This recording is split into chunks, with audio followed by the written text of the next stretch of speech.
Invasion, Book 4 of the Guardians of the Realm series. Written by Amanda Fleet.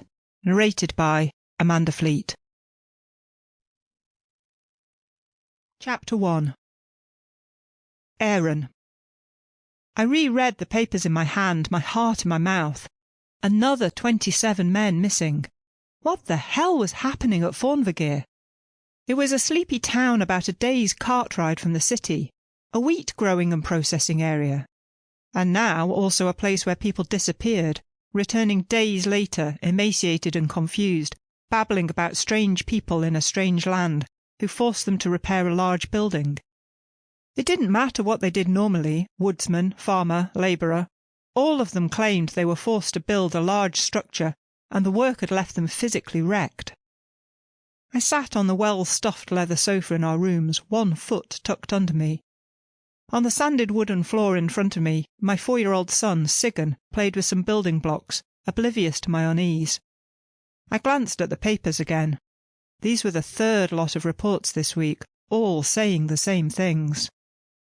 Sigurd's head shot up at the door opening. "Papa!" He scrambled up and barreled towards his father. Farron grinned and scooped our bundle of havoc up into his arms. Sigurd's legs wrapped around his father's waist, his arms wound around his neck.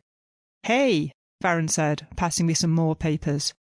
I stood up and he leaned around Sigurd to kiss me before looking back at our son. "Have you been good for Mama this morning?"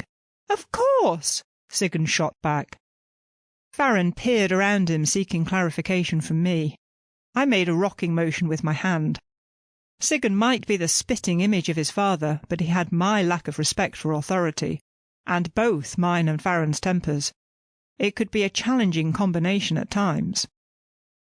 Farron turned back to Sigurd. "So, if I ask Mama if you needed any time out, she'll say no?" Sigurd said nothing, his bottom lip pouting. Farron's smiles faded and he fixed our son with a stern gaze, but we all knew he was play-acting.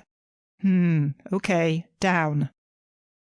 "Will you read me more of the story of Asgard before lunch?" Sigurd asked as he slithered down Farron's long legs, his father's hands under his armpits supporting him until Sigurd's feet were on the floor.